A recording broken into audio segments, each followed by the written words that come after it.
Et suite à la situation diplomatique entre le Mali et l'Algérie, il est important de rappeler certains faits historiques, notamment l'engagement du Mali auprès de l'Algérie dans la lutte pour l'indépendance. Le Mali, faut-il le noter, a choisi la voie de la sagesse pour la résolution de la situation. Pour plus de précision, écoutons Daouda Tekete, journaliste et analyste politique. Il est au micro de Youssouf Djakité. Il faut retenir que l'accession de l'Algérie à l'indépendance n'aurait pas été en 1962 si le Mali n'était pas intervenu tel qu'il l'a fait. Le Mali sous la Première République avec Modibo Keïta. J'en veux pour preuve, d'abord, l'incompréhension entre De Gaulle et Modibo Keïta. La source remonte au soutien du Mali au peuple algérien qui luttait pour son indépendance. J'en veux pour preuve la visite que Modibo a effectuée sur demande du gouvernement français le 3 septembre 1960, avant même l'accession du Mali à l'indépendance, à Paris. De Gaulle, qui a reçu Modibo, lui a dit de choisir entre son amitié avec la France et le soutien à la lutte de libération de l'Algérie. Modibo, sans embâche, a répondu à De Gaulle, devant témoin, Seydou Badian notamment, qui m'a rapporté ces faits. Modibo a répondu que ce n'est pas seulement une question de principe, mais c'est une question de survie pour l'Afrique. Et que aussi longtemps qu'il existera en Afrique un territoire qui n'a pas accédé à l'indépendance, la souveraineté du Mali ne sera pas une souveraineté pleine et entière. Et De Gaulle lui aurait répondu, d'accord, tu as choisi ton camp, on verra. Voilà ce qui s'est passé entre De Gaulle et Modibo, précisément le 3 septembre 1960. Alors ensuite, cela ne s'est jamais démenti, les propos de Modibo. Cela a été accompagné d'actes. Je vais dire par exemple qu'en février 1961, avant l'accession de l'Algérie à l'indépendance, le Mali a reconnu le GPRA, le gouvernement provisoire de la révolution algérienne. Et c'était rare à l'époque que des gens qui osent avoir une telle attitude, comme Modibo l'a fait sous la Première République. Autre apport du Mali à la lutte de libération de l'Algérie, tout le monde le sait, Bouteflika.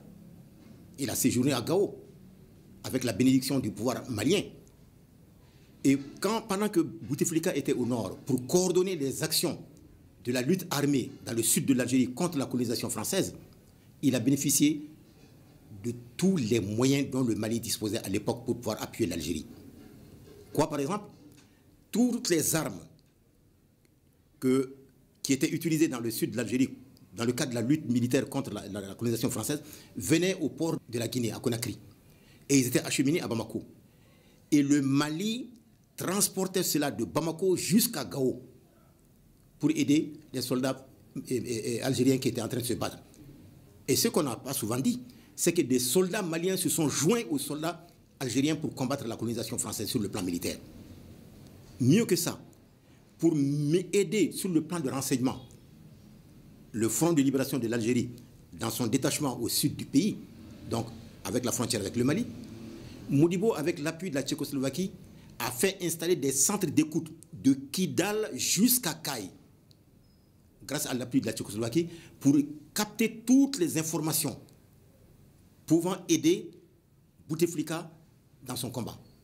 Le Mali a fait cela, mais ce n'est pas souvent dit. Et ensuite, qu'est-ce qu'on a fait d'autre? Je rappellerai par exemple, à l'occasion du 7e anniversaire du déclenchement de la lutte armée de l'Algérie, le 1er novembre 1954, donc le 7e anniversaire, c'était le 1er novembre 1961. L'Algérie n'avait pas encore accédé à l'indépendance.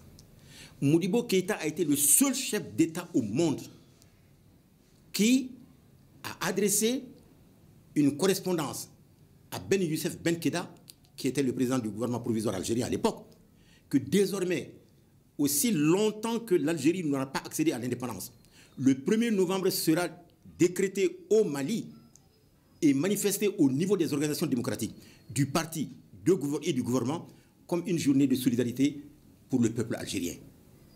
Et ce même jour, Modibo a adressé une correspondance, un message à De Gaulle, message écrit, pour dire qu'il est temps que la France se retire de l'Algérie et accepte que le peuple algérien accède à sa souveraineté pleine et entière. Parce que ce combat que le gouvernement français est en train de mener contre l'Algérie est un combat sans issue. Qu'un jour viendra où l'Algérie aura accédé à l'indépendance. Mais que pour que les rapports ne s'enveniment pas, ne se détériorent pas au moment de l'accession de l'Algérie à l'indépendance, que De Gaulle a tout intérêt aujourd'hui de proclamer l'indépendance, d'accepter que l'Algérie proclame son indépendance. C'est Modibo qui a fait cela.